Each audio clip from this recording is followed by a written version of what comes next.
welcome back to another stream. Today, this is just a reminder of my next booking. So my next is this Saturday, and it's in Wakefield. It's for Retribution, and it's a nightclub that I've actually been to before, and I didn't realise at first I'd already been there, and I'm looking forward to it. So I did obviously announce the booking when the flyer first came out, but that was quite a few weeks back now, and I know it can be quite confusing.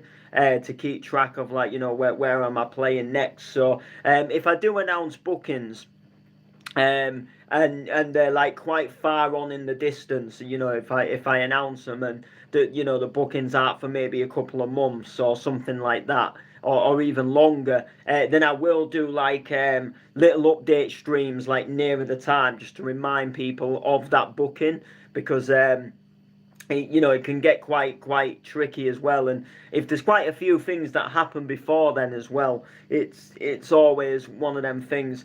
So Saturday, I'm in Wakefield for Retribution. Big shout to James, and I'm looking forward to it. So the event, like I say, is called Retribution, and it's got a lineup of some talent. There's the likes of Lyle B. There's Tyndall. I think, if I'm not mistaken, I think. There's resolution on there as well, but I just can't quite fully remember exactly. So I'm just gonna go back and double check. But there's Eowyn. I know Eowyn is definitely on there. So so we've got Resolution, Tyndall, Lyle B. We've got myself. We've got Eowyn, and we've got Stevie C. So Stevie C is the guy who's organising the event. He's the guy who's putting it on. And then we've got MCs Rage, Praetor, Marco, and Dowling. So got a nice little range of MCs. And if you've never heard Dowling on the microphone for MCing, then I do recommend that you go and give Dowling a listen, or if you do get the chance to go to an event and he's on the flyer for MCing, I do highly recommend going and seeing him. Now, a lot of people talk about like up and coming MCs and MCs that don't really get the limelight that they should get. And in my personal opinion, Dowling is one of them people that really just is absolutely wicked on the mic, and he should be doing a lot more things than he is doing. And he's got really good bars, he's got really good flow, he's really good with a crowd as well, and he's a really good beatboxer as well. He can do some wicked like beatboxing on like breakdowns of tracks, like live on the mic. And he's just got like a really wicked style, and a real wicked like sense of just knowing what to do on the mic. Not someone who just comes on and more like babbles through the whole set, but someone who can go in with them real quick nifty bars, and then someone who can host at the same time, and someone who, like I say, can just get a crowd rocking. So it's going to be good. He's going to be absolutely wicked. Marco, good MC is Marco, friend of mine. Looking forward to hearing him again. He's got a good lyric that I like, actually, and I can't remember for the life of me fully what it goes like, but it's like something along the lines of say you are a raver, but I never see you rave. Say you are a blazer, but I never see you blaze. Say you are a player, but the only thing you play is your Xbox. You're online all day. And then it's something like say you are a dealer, but you're never making profit. Say you something, but you're always out of pocket. And it's a nice little bar. And then we've got obviously Rage and Praetor, again, friends of mine. I've known them probably about a year now. probably just over. Like I'd heard of them, but I'd say more on a level of like being a bit more friends with them, as opposed to just sort of recognizing, like, oh yeah, I know them to MC kind of thing. So that was obviously thing in itself. And then Lyle B, again, friend of mine. I've probably known this guy about a year myself. Tyndall, I've known Tyndall again probably about a year. I've known of him for a few years, but in sense of like more on a friendship kind of thing. Over the past year, I've got to know him. Resolution. Again, I've known this guy again, probably just a year, just under. Seen him at a couple of events, played on the same event with him as well. I think 2 events actually. I've played with him. So, I don't know him too well, but I've got to a level where I do know him a little bit more now. And then Earwin's Doncaster Warehouse legend, and Stevie C, obviously, like I say, running the joint. So, I'm looking forward to it. I've been told that would I come and play an absolutely banging hardcore set. So, I'm quite looking forward to it, but at the moment, I'm a little bit unsure about what I'm playing in terms of hardcore. So I'm really kind of struggling at the moment. Like I've been putting a set together, and I've got like a really nice start to a set. A really nice intro tunes, some really wicked tunes, and then I'm sort of thinking like, where do I take it from there? So I've got about 10 tracks on my list, and all of them are banging. And I'm just kind of thinking like, where do I take the set from there? And 10 tracks is like a good chunk of a set anyway.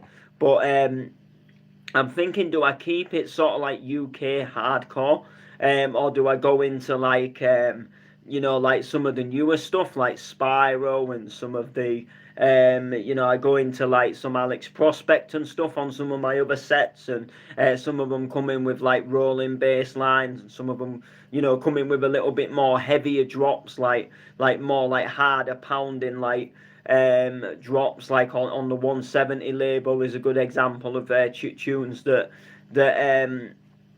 obviously do that. And I'm just thinking, do I go down that route, or do I keep it sort of very UK hardcore-y, real nice drops, real nice feel-good vocals, room for the MC to do his, bit of bad boy, and I'm just sort of in that sort of like mindset at the moment where I'm sort of debating what to do. I put a few bits together, and then I scrap it and think, nah, I don't really vibe that, and then I think I'm vibing something, and then I'm not vibing it, and it's just one of them tough things, and hardcore, it's just, I don't want to. I mean, when I did Wizards of the Core, I put a really good set together for that, and it's one of my favourite ever hardcore sets I've ever put together. But the point being is, you can't just live your life playing them sets. They're out of date, and it was a good set, but a lot of these tunes I've played in a lot of other sets since then, like Gone But Not Forgotten and ELL's Birthday Bash. It was kind of all built up off this set that I'd put together for Wizards of the Core last year. It was kind of like like I say, it was kind of like I put that set together for Wizards, and then I sort of built from that, and then it was kind of like each set where it was hardcore, I kind of took that set but like changed things about and made it better. And but now I'm thinking like that set was a good set, and that set has been and gone, it's been edited that many times that it's time to start something completely different with some different tunes in there. And it's just one of them where I'm thinking, how do I put this, like, this new set together? So I like sort of the first 10 tracks that I've got, and normally I do like to play sort of like roughly about like 10 sort of tracks, and then I change it up a bit, and that's when like I go into something a little bit different. but I'm just not sure. It's the last set of the night. I'm on the last set, so I'm just thinking, do I go full on with these like sing along anthems at the end of the night, or do we just full on go in with like loads of power and just give them that final, like we've got another hour yet. We ain't stopping yet. We've got another hour. So it's a little bit, one of those. So I'm gonna have a little think. It's still only Tuesday. We've got till Saturday, I suppose. Yeah, and I'm not even really sure what's happening, to be honest, on Saturday. Like, I haven't really planned. I haven't really planned or really prepared. In terms of like what I'm actually gonna do, as in like what time I'm gonna head to Wakefield, and I've not to be fair, like I've just not really been too sure on what to do. And I'm not sure if any of you guys remember from the previous stream when I announced this, but when I actually announced this, I actually had a birthday party booking during the day. It was for a family member. I was supposed to do I was actually doing a cousin, my cousin, I guess you call it a cousin, doing a birthday party in Driffield. And when I got asked, approached about doing that birthday party, I got told, oh, we just need to sort of venue out, but it's going to be on that date, blah blah blah. And then I never heard any more about it. I never, like, got a message back like, we've got the venue sorted, can you be ready on that date with a list of so and so tunes. And I left it for a while, and then I left it and I left it, and I still haven't heard anything. And I just thought, well, you know what, I'm taking the other booking anyway. And I just thought, I was doing a favour. It wasn't really something that I was like, oh yeah, I really want to do this. It was just kind of, do you know what? I'll just be nice and do a favour, because it just saved like them, like, they put my aunt put online basically that they was looking for a DJ. And I just thought it saves all the aggro of trying to find one. And I just thought, do you know what? Like, I might as well just offer to do it. And I didn't have a booking on the day at that point. So and then when I got it in, I thought, well, it's a kids party, so I can do both. I can do the kids party in the day, do that on the night. But like I say, I didn't hear anything, and because I wasn't all that fussed about doing it, like I say, it was just a favour. I wasn't going to go chasing it like, oh, what happened? Like, if they don't get in touch, they don't get in touch. It's their loss out. You try to do a favour, and it's an annoying thing when people just can't have the decency, to get back to you, and say like, oh, we couldn't get the venue, or we've got the venue, or we're gonna have to move the date to the Friday instead. Anything like that would have just been a lot more better than just hearing nothing. Because, like I say, some people wouldn't take another booking, or some people would, they'd lose out on the chance of another booking, because they're sort of relying, or they're thinking about that one, and then that one doesn't turn out to happen, and then the one that they had the chance to take but they turned it down, they can no longer take it because, they filled that spot with someone else. So it can be a little bit of an annoying thing, but luckily with it being, like I say, a daytime kids party thing, it didn't sort of mess up my evening, if you like. So it was just one of them. It didn't mess up my evening. So I thought, well, yeah, and this event doesn't start 10 at night, which 10 is actually quite a late time these days for an event to start. I mean, I know Bounce to Your Drop starts at 11, but normally, like, a lot of events I go to normally start around like 7, sometimes 8, sometimes they start at 9. I know, like, a lot of Doncaster Warehouse events, like, they start at 9. Some of them start at 8. But like, I know Stompings, they start at 7. I'm not sure what time my other booking starts, the one with wherever it's gone. Let's see what this one, Oh yeah, so yeah, the freshly squeezed that starts at 9 and that finishes at 3 in the morning. So that's not bad in itself. And some of my other events like Bonanza, what time does that start? That would be quite a cool thing in itself. And do you know what? I don't actually think the fly. Oh yeah, it's there. Oh yeah, so that one's 7 till 4. So yeah, so that one starts at 7. So like I say, you get some that that start at 7, and some start at 8, some start at 9. But 10 is I've not been to an event for a long time that starts at 10. Like 10 is actually quite a late time. But yeah, but like I say, I'm looking forward to it. I just like I say, I'm just not really prepared for it in terms of like what time am I going to head over to Wakefield, and that kind of thing. Because it's kind of got me a little bit like, because with it starting at 10, it's kind of like I don't want to go too early, because I'm just going to be like in Wakefield with nothing to really do.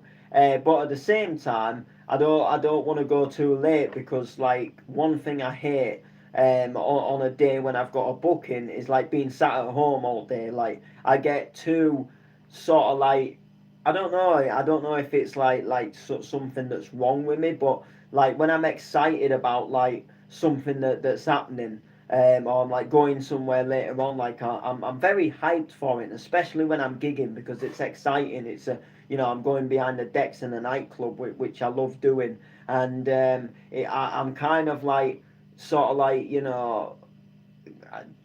like I just like don't know what to do with myself. Like I sit up, I lay down, I wake up early, and then I can't get to sleep, and I'm thinking like I don't want to wake up early because I'm gonna have a late night. But there's me like awake at like 8 in the morning thinking about yeah I've got a gig today. And then like I say, like I'm sort of sat all morning and I'm thinking like, is it too early to go on the computer and start putting tunes on? And then I'm thinking, oh yo, it's only 9 o'clock, and then it gets to, and then I give it till about 11 o'clock, and then I'm like, you know what, I can't hold this in anymore. So I boot the PC up about 11, and then by 2 o'clock I've played music and sat on FL, and I've kind of like, oh, I've done it all now, and and then I think, well, maybe I'll try having a little lay down or something, or just having a little bit of a rest, and then that doesn't really work out too well, and then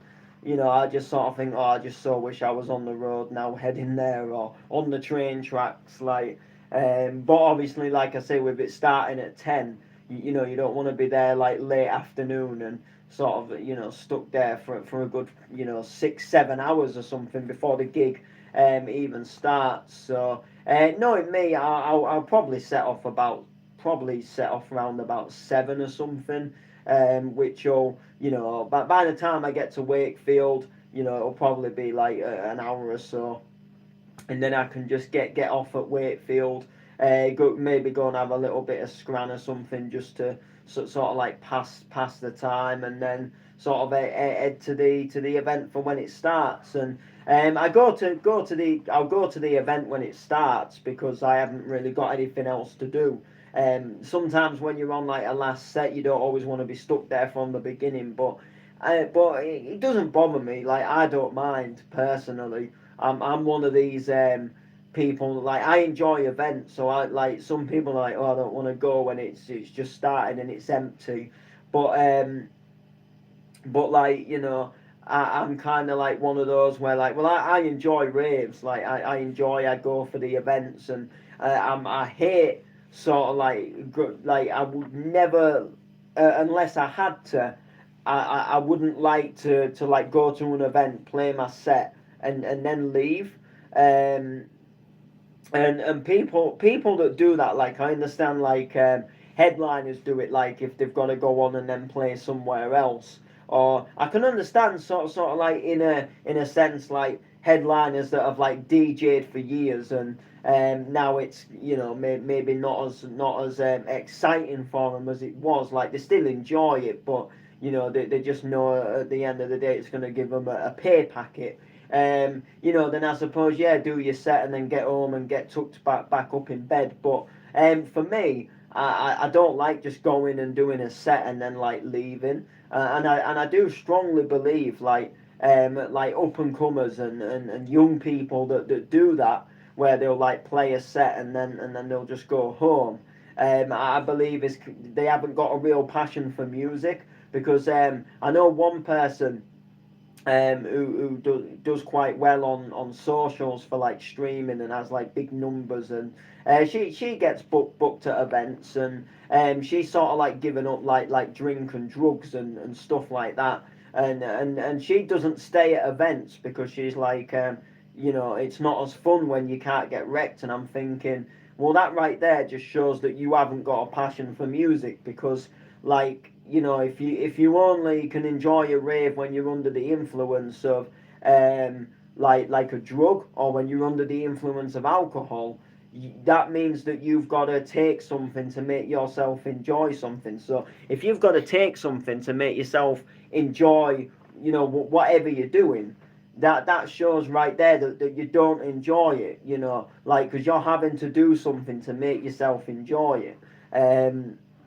So when I look at that and I see that, it's just somebody who maybe enjoys having a mix, but it's all about like how big she can get. It's all about how many numbers she can draw in. It's all about expanding on the socials, and it's all about acting like a headliner as well. So like, headliners don't stay at events, and she's not an average raver anymore. She's smashing these views online, so she's not classed as the average raver anymore. So she don't need to stay at an event all night.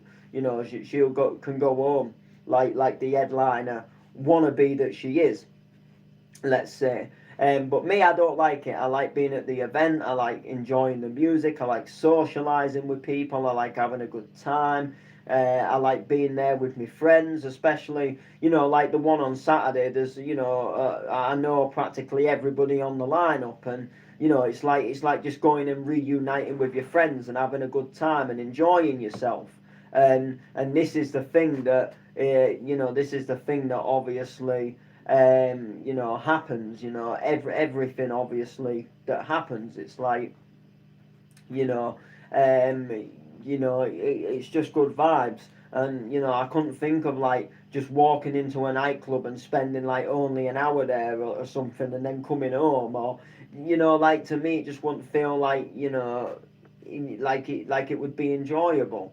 Like, if I'm just gonna like, like I have an hour's mix and go to bed, I'll just jump on the decks at home and put the decks on at home for an hour. If I'm going to play at an event, it's like the excitement of going out. It's the excitement of going somewhere, going into a club, like I say, meeting people, socialising with people, all of that good stuff, essentially, in that sense. So, but yeah, there we go. So, like I say, Retribution, Saturday. It's going to be a good vibe, I'm hoping. I've seen a little bit of promotion for it. I'm not, to be fair, like, I'll be honest and truthful, I'm not expecting it to be like a heaving event, because there's like Future Beats in Doncaster the next day. There's raves happening all over the weekend because it's a bank holiday thing. This is kind of like a smallish thing, I would imagine, but we'll see how it goes. It might do all right. It might not do too well. I honestly don't know, but I'm just looking forward to it. And Wakefield again. Never DJ'd in Wakefield, so it's all about that sort of like going to a new location. The layman's not with me this weekend. He's actually at Havoc in Skegness. That's another big event there. There's like 5 arenas in there. I went to it last year, and I was going to go to it this year. I was actually excited for it, but I got a booking. And sadly, bookings for me are more important than just going to an event and obviously having a rave. So, it's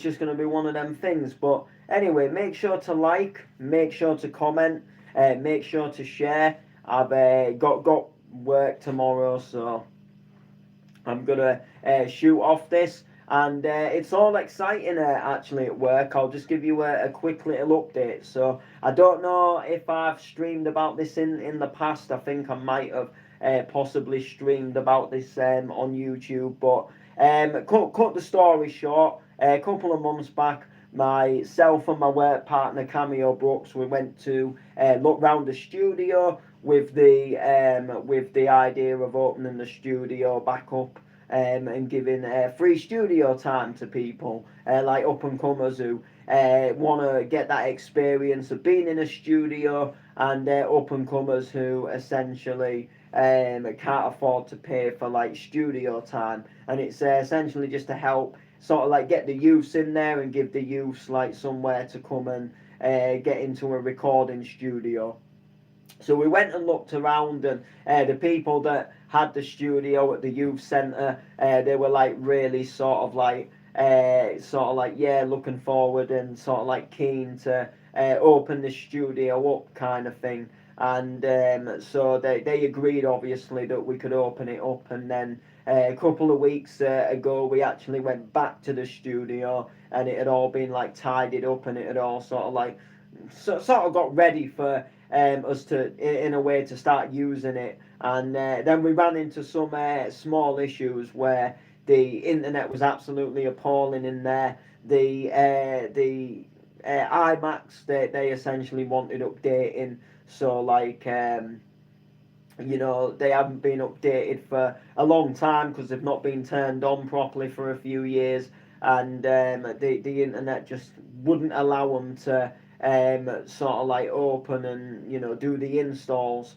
because it said that it needed a stable connection, and phone signal wasn't that good in there either, so I couldn't tether to the computer either to get the update done. So we spoke about this, and we came to the conclusion that we're going to actually bring the computers to my work, to Goodwin itself, where there's a good stable connection, and we're going to just get the computers updated, and we're going to essentially get all like music software installed onto them, and just get them all ready to go back to the studio while they're sort of working on that internet problem. And then we can at least do some stuff without sort of the need of sort of like internet, if that makes sense. So, you know, we can hopefully do some things, you know, that won't require the internet. Like FL Studio doesn't require the internet, do you know what I mean? But if you want to install like plugins, and you want to essentially like, you know, maybe get some like sounds and samples online, then obviously you do, you know, you do need the web. But that could be a case of like doing that maybe, you know, from like somewhere else, and then taking a USB stick into the studio or something, and you know, there's ways and means around it. So cutting the long story short, we're picking up the computers tomorrow, so we can begin the updating progress and like putting the software on them. So if you are a youth and you have watched this stream until the end, and you are from Hull, and you're between the age of 16 and 29, and you sort of want to get into a studio, or you want free studio time, then hit me up. Hit me up. There's already people interested, so it's already gained a little bit of interest, and hopefully it'll grow from there. So yeah, make sure to like, comment, share. Peace.